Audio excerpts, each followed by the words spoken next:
Assembly అంటే కేసీఆర్కి కాదు బీఆర్ఎస్కి సైతం భయం పట్టుకుందన్నారు ప్రభుత్వ whip Birla Ellaiah.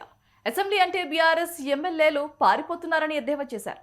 Assembly media point వద్ద ఆది శ్రీనివాస్తో కలిసి ఆయన మాట్లాడారు. మూసీ అభివృద్ధిపై తమ విజన్ ప్రకటించామని, అభ్యంతరాలు ఉంటే మాట్లాడాలి కానీ పారిపోవటం ఎందుకని ప్రశ్నించారు. అసెంబ్లీ పెట్టాలని తొడలు కొట్టిన వారు పారిపోయారని ఆక్షేపించారు. మరో ప్రభుత్వ విప్ ఆది శ్రీనివాస్ మైక్ ఇవ్వటం లేదనేది సాకు మాత్రమే అని, ప్రశ్నోత్తరాల సమయంలో ప్రశ్న ఒకటి అయితే హరీష్ రావు సమాధానం మరొకటి అని ఎద్దేవా చేశారు.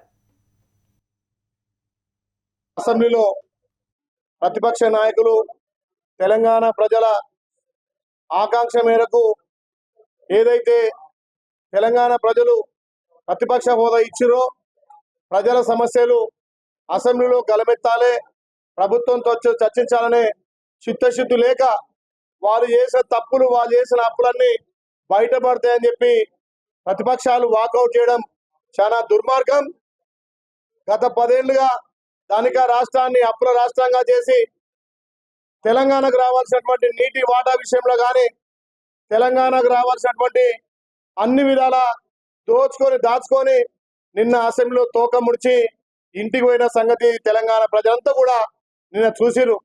ముఖ్యంగా బీఎస్సీ కమిటీలో మాకు సమయం ఇవ్వాలి, 15 రోజులు అసెంబ్లీ జరగాలని చెప్పి గగ్గోలు పెట్టిన వాళ్ళు ఒక్కరోజు 1 గంట కూడా అసెంబ్లీలో చర్చించే దమ్ము ధైర్యం లేక తోక ముడిచి పారిపోయి ఏదో మీడియా పాయింట్కి వచ్చి మేము ధర్నా చేస్తామంటే సిగ్గుమాలిన పని.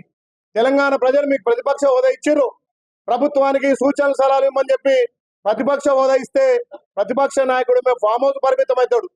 మరి 6 అడుగుల ఆజానుభావుడు వక్రంగా మాట్లాడి వక్రీకరించి ఏదో మమ్మల్ని ముఖ్యమంత్రి తిడుతుండని చెప్పి ఇలా తెలంగాణ ప్రజలంతా కూడా మిమ్మల్ని విస్మరించే విధంగా తెలంగాణలో ప్రవర్తించారు. ముఖ్యంగా 4 కోట్ల ప్రజలకు ఇంకో దేవాలయం ఉన్నటువంటి అసెంబ్లీ ద్వారా తెలంగాణ ప్రజలకు మెసేజ్ పోవాల్సిన అవసరం ఉంది. నిన్న ముఖ్యమైన అంశాలు ఏదైతే మూసీ నది మీద ప్రక్షాళన చేయాలి, మూసీ ఒక పునరుద్ధరించాలి, మూసీ మీద గౌరవ ముఖ్యమంత్రి నిన్న అసెంబ్లీలో మాట్లాడిన తీరు చూస్తే చాలా చక్కగా అక్కడ ఉన్నటువంటి సుమారు 1.5 కోటి ప్రజలు ఆ మూసీ పరివాహక ప్రాంతం, ఇక్కడ రంగారెడ్డి, నల్గొండ ప్రజలు ఆ మూసీ వల్ల ఇబ్బంది పడుతుంటే దాన్ని పునర్జీవం చేద్దామని చెప్పి నిన్న అసెంబ్లీలో చర్చ పెడితే ఆ చర్చలో కూడా పాల్గొనక ఇలా తోక ముడిచి నిజంగా కూడా ఒక గౌరవ ముఖ్యమంత్రి రేవంత్ రెడ్డి గారి జన్మదినం నాడు మా భువనగిరి ఆలేరు ప్రజలు పడుతున్నటువంటి బాధలు ప్రత్యక్షంగా ఆయన జన్మదినం నాడు మూసీ నదిలో అక్కడ మూసీలో ఉన్నటువంటి సమస్యల మీద ఆ రోజు పాదయాత్ర చేసిన ఘనత గౌరవ ముఖ్యమంత్రి. రండి, శాసనసభ వేదికగా ఆ 9.5-10 సంవత్సరాలు మీ పరిపాలనలో గోదావరి జిల్లాలో, కృష్ణా జిల్లాలో జరిగినటువంటి తప్పులపైన చర్చ జరుపుదాం, ఆ జీవోల పైన చర్చ జరుపుదాం, క్యాబినెట్ అప్రూవల్ లేకుండా ఏ పనులు చేసిండో చర్చలు జరుపుదాం. ఆ తప్పుడు విధానాలు జరిగి తెలంగాణ ప్రజా సంపదంతా కూడా కొల్లుగొట్టిన వైనం పైన కూడా విచారణ జరుపుతామని చెప్పినటువంటి మాట చెప్పగానే ఈరోజు ముందుగా వచ్చిండని చెప్పి వచ్చి సంతకం పెట్టి కూర్చొని మొదటి రోజే ఫ్లో లీడర్ ఉన్న కేసీఆర్ గా వెళ్ళిపోయినటువంటి వైనాన్ని చూసినాం. తెలంగాణ ప్రజలు ఆశ్చర్యపోయారు.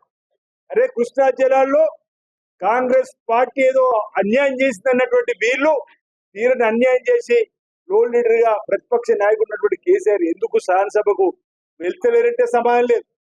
ఆ తర్వాత 2 రోజులుగా ఉపనాయకులుగా 2-3 అవకాశం ఇస్తే మీరే చూసుకోండి అని చెప్పని కథనాల ద్వారా చూసినాం. వాళ్ళచ్చన్నా ఈరోజు తప్పొప్పుల పైన మాట్లాడి శాసనసభ వేదికగా వాస్తవాలను, అబద్ధాలను పక్క పెట్టి కనీసం వాస్తవాలు చెప్తారని చెప్పని చూసినాం. కానీ నిన్నటి రోజు చూసారు, మాకేదో స్పీకర్ గారు అవకాశం ఇస్తలేరు బైక్ మాట్లాడడానికి అని చెప్పని ఓ సాగుతో పోయే ప్రయత్నం చేస్తున్నారు. దానికి కూడా నిన్నటి రోజు వివరణ ఇచ్చిన, ఈ రోజు కూడా మీ ద్వారా ప్రజలకు వివరించే ప్రయత్నం చేస్తున్నా. గౌరవ శాసనసభ స్పీకర్ గారు 3వ క్వశ్చన్ లో వారికి అవకాశం కల్పించాడు. ముందుగా సబితా ఇంద్రెడ్డి గారికి మైక్ ఇచ్చిర్రు, వారు లేచి మాట్లాడే ప్రయత్నం చేస్తే ఆ క్వశ్చన్ పరిమితం కాకుండా రాజకీయ కోణంలో మొదటి ప్రశ్న మూసీ నదిపై మాట్లాడే ప్రయత్నం చేస్తే, 2వ క్వశ్చన్ 3వ క్వశ్చన్ లో రెండో అవకాశం సునీత లక్ష్మిరెడ్డి గారికి ఇస్తే వారు కూడా మాట్లాడుకుంటున్న క్రమంలో మూడో అవకాశం హరీష్ రావు గారికి వచ్చింది. వారు ఆ మూడో ప్రశ్నకు సంబంధించిన అంశం మాట్లాడుకుంటూ వారు కూడా మూసినదిపై వచ్చే కార్యక్రమం చేసి రాజకీయం చేసి గిచ్చి లొల్లి పెట్టుకొని బయటకు పోవాలని చెప్పిన ప్రయత్నం చేసినట్టుగానే నిన్నటి ఎపిసోడ్ ఉంది తప్ప మరొకటి కాదని.